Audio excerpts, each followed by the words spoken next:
अस्सलाम वालेकुम everyone, this is D4 8th edition, chapter number 4। Topics है वेक्टर्स का, एक्सरसाइज है 4B और हम कर रहे हैं इसका क्वेश्चन नंबर 12 एंड 13 इंशाल्लाह। ठीक है जी। अच्छा, अगर हम क्वेश्चन नंबर 12 की बात करें तो अगर आप गौर करें तो यहाँ पर ही कह रहे हैं कि the diagram shows a parallelogram ORTS where OR is R and OS is S। ठीक है, O से R है और O से S जो है वो आपके पास S दिया हुआ है। चूँकि उन्होंने पहले ही कह दिया कि पैरेललोग्राम है, तो पैरेललोग्राम के अंदर क्या होता है कि हमारी जो अपोजिट साइड्स होती हैं, ये OS और RS with the same directions equal होंगी और इनकी वैल्यूज़ भी सेम होंगी। ठीक है, तो अगर इसका आंसर S है तो फिर इसका आंसर भी S ही होगा विद द डायरेक्शन बनाना मत भूलिएगा। अगर आपने डायरेक्शन बनाना भूल गए तो मसला बहुत ख़राब हो जाएगा। और O से R की डायरेक्शन इस तरफ है, तो इसका मतलब क्या हुआ कि S से T की डायरेक्शन भी इसी तरफ होगी। और इसका आंसर अगर R है तो फिर इसका आंसर भी R ही होगा। ठीक है जी। तो अब हम देखते हैं, कहते हैं express the following vectors in terms of R and और S, यानी कि R में भी आंसर आ सकता है सिर्फ, या R और S दोनों में भी आ सकता है, या सिर्फ R में भी आ सकता है। पहले बताना है R से T, R से T यानी कि R से T आना है, डायरेक्शन सेम है, इसका मतलब आप उसका आंसर ऑलरेडी बता चुके हो, ये बन गया S। ठीक है, इसके बाद बताना है T से S, T और S ये रहा। अब देखो ये S से R आ रहा था डायरेक्शन, आप यहाँ S से T आ सकते हो, T से S जाने के लिए आपको इसको उल्टा ऑपोजिट डायरेक्शन में जा रहे हो, तो ये R जो है आप नेगेटिव लिखेंगे, नेगेटिव R। ठीक है, O से T ये रास्ता ब्लॉक्ड है, यानी कि आप यहाँ पर नहीं चल सकते। ठीक है, आपके पास दो अलग अलग रास्ते आपने इख्तियार करने पड़ेंगे। ठीक है, देखो O से T आने के लिए आपके पास दो ऑप्शन है। ठीक है, पहला ऑप्शन क्या है कि आप O से R के पास जाएं और R से T के पास जाएं। ठीक है, आप O से R के पास जाएं और फिर आप R से T के पास जाएं। ठीक है, और दूसरा ऑप्शन क्या है आपके पास, दूसरा ऑप्शन क्या है, अगर आपने हमें O से S आना है ना, O से T आना है ना, तो एक तो है कि मैं यहाँ से O से R, R से T जाऊँ। दूसरा ऑप्शन क्या है कि मैं O से S और S से T जाऊँ, O से S और S से T चला जाऊँ। ठीक है, तो ये S दोनों में कॉमन है, तो सिर्फ O और T बचेगा। ठीक है, अब इनकी वैल्यूज चेक करते हैं। O से R, O से R वैल्यू दी हुई है R, आप यहाँ लिख दें R, और R से T यहाँ पर लिखा हुआ है S, डायरेक्शन सेम है तो यहाँ लिख दें आप S। अगर कुछ बच्चे दूसरी तरफ से देखना चाहते हैं तो वो भी देख लें। O से S ये रहा, O से S, और O से S का आंसर है S, तो आप यहाँ लिख दें S, प्लस S से T का आंसर R है तो आप यहाँ लिख दें R। तो इसका मतलब दोनों सूरत में S प्लस R या R प्लस S एक ही बात है ना।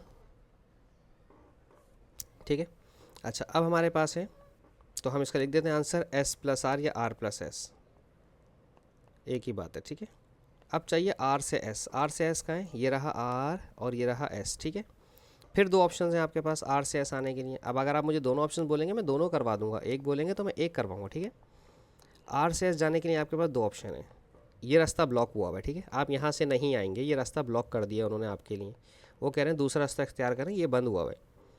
तो आप क्या करेंगे, R से O के पास जाएँ, O से S के पास जाएँ, ये ऑप्शन है, या फिर R से T के पास जाएँ, T से S के पास जाएँ। मैं R से T वाला यूज़ कर लेता हूँ, R से T और T से S, बात एक ही है, कोई भी ले लें आंसर सेम आते हैं। R से T सेम डायरेक्शन है, रास्ता खुला हुआ है, S आपने लिख दिया, फिर प्लस। अब देखें T से S जाने का रास्ता नहीं, अब आपको रॉन्ग साइड जाना है, क्योंकि आपने R से S जाना तो उन्होंने रास्ता बंद कर दिया है।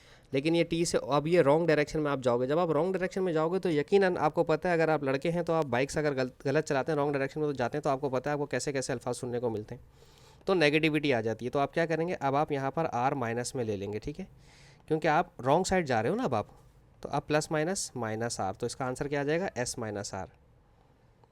ठीक है, अच्छा अब हमारे पास है एस आर कहें भाई, S ये रहा, R ये रहा, इसी को उल्टा कर दें, इसका आंसर आ रहा है S माइनस R, इसको उल्टा करेंगे, आर एस को SR करेंगे, तो इसको साइन चेंज कर दो, जो नेगेटिव है वो पॉजिटिव हो जाएगा और जो पॉजिटिव है वो नेगेटिव हो जाएगा, ख़त्म हो गई बात, छोटा सा था।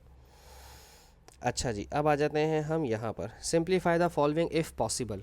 ठीक है जी, चेक करते हैं पॉसिबल है कि नहीं है।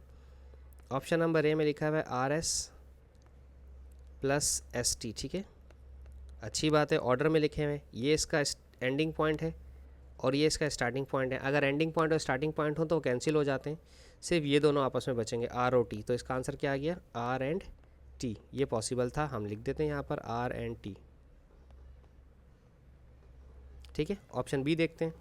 ऑप्शन बी आपके पास दिया हुआ है आर एस माइनस आर और टी। ठीक है, यार बच्चों देखो, इसका स्टार्टिंग पॉइंट आर है और इसका भी स्टार्टिंग पॉइंट आर है, और लेकिन ये माइनस में है। मैं आपको एक चीज़ सिखाता हूँ, अगर आप इन दोनों की जगह चेंज करते हो, ठीक है, टी की जगह आर और आर की जगह टी लिखते हो, उसका फ़ायदा क्या होता है, आप यूँ लिख दो इसको, टी से आर, आर से टी को आपने क्या कर दिया, टी से आर। तो ये जो माइनस का साइन है ये प्लस हो जाएगा, और अगर प्लस होता तो माइनस हो जाएगा, और ये आर एस ऐसी कॉपी कर लो। ठीक है, ठीक है, अब देखो ये इसका स्टार्टिंग पॉइंट है और ये इसका एंडिंग पॉइंट है। ठीक है, तो दो आर मुझे कॉमन सेम मिल रहे हैं, तो इनको अरेंज करके लिख लो, टी आर पहले लिखो और फिर आर एस बाद में लिखो। ठीक है, अब इसका फ़ायदा क्या हुआ, देखो आर मेरा ये एंडिंग पॉइंट है और आर यहाँ पर स्टार्टिंग पॉइंट है, तो एंडिंग पॉइंट और स्टार्टिंग पॉइंट एक जैसे हो गए, तो टी और एस बच गए खाली। ठीक है, सी देखें, सी में क्या कह रहे हैं, सी में कह रहे हैं आर से टी और माइनस आर से एस। इधर इन दोनों की जगह चेंज करें तो एस इधर आ जाएगा और आर इधर आ जाएगा, और जो नेगेटिव वाला वेक्टर है वो पॉजिटिव हो जाएगा, और यहाँ पर आर और टी है, दोनों में आर हमारे पास नज़र आ रहे हैं। अगर मैं अरेंज करके लिखूँ, एस आर को पहले लिखूँ और आर टी को बाद में लिखूँ तो दोनों आर कॉमन है, ये ख़त्म हो जाएंगे, सिर्फ एस से टी बच जाएगा। तो ऑप्शन ए और बी के भी आंसर आ गए। बी का आंसर आ रहा है T S, C S T आ रहा है, डी चेक कर लेते हैं, अब हम इसे रेस कर देते हैं, डी देखते हैं। डी में है हमारे पास R S minus S T. ठीक है, अब देखें इसका एंडिंग और स्टार्टिंग तो सेम है, लेकिन ये बीच में माइनस हो रहा है, तो इसका मतलब ये है कि दोनों के स्टार्टिंग एंडिंग तो सेम हो रहे हैं, लेकिन प्लस नहीं हो रहा, माइनस हो रहा है, तो आप इसको लिखेंगे नॉट पॉसिबल, ये सॉल्व नहीं हो सकता। सही है, क्योंकि उसने कहा था ना इफ़ पॉसिबल। ठीक है, अब हम देखते हैं ऑप्शन डी के बाद E option, are S minus T S.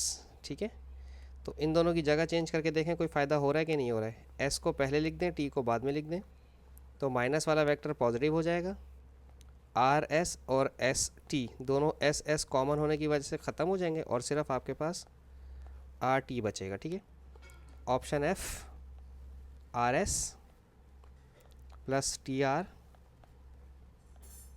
Minus T U. तो इन दोनों की जगह चेंज करें, टी आर को पहले लिखें, सिर्फ जगह चेंज करने से साइन चेंज नहीं होते। ठीक है, वेक्टर के अपने साइन अल्फ़ाबेट चेंज होंगे तो साइन चेंज हो जाते हैं। ठीक है, मैंने अरेंज करके लिखा है। ठीक है, अब देखें ये दोनों आर कॉमन है, ख़त्म होकर सिर्फ टी और एस बचेगा। ठीक है, अब देखें यहाँ पर है माइनस का टी यू, दोनों टी कॉमन से, दोनों के टी स्टार्टिंग आ रहे हैं ना, इधर भी टी स्टार्टिंग है, इधर भी टी स्टार्टिंग है, इसको चेंज कर दो, इसको चेंज करोगे यू टी कर दो। जैसे इसको यू टी करोगे तो जो नेगेटिव वाला साइन है वो पॉजिटिव हो जाएगा, क्योंकि आपको मैंने बताया जब डायरेक्शन चेंज करते हैं तो साइन चेंज हो जाता है, प्लस से माइनस, माइनस से प्लस हो जाता है। ठीक है, टी एस। ठीक है, अभी भी हमारा काम नहीं हुआ, तो एक काम करो, यू टी वाले को पहले लिखो, यू टी वाले को पहले लिख दिया और प्लस टी एस वाले को बाद में लिख दो, हो गया जो काम चाहिए था हमें। टी दोनों में कॉमन है, ये दोनों में टी कॉमन है, कट जाएगा, और हमारा आंसर सिर्फ यू एस आ जाएगा, जो कि बड़ा ख़तरनाक अल्फ़ाबेट बना है, U S, if you know what I mean. खैर बहरहाल, thank you so much for watching my channel, hope so मैं आपको समझाने में कामयाब रहा हूँ। Thank you so much for watching my channel, अल्लाह हाफिज़।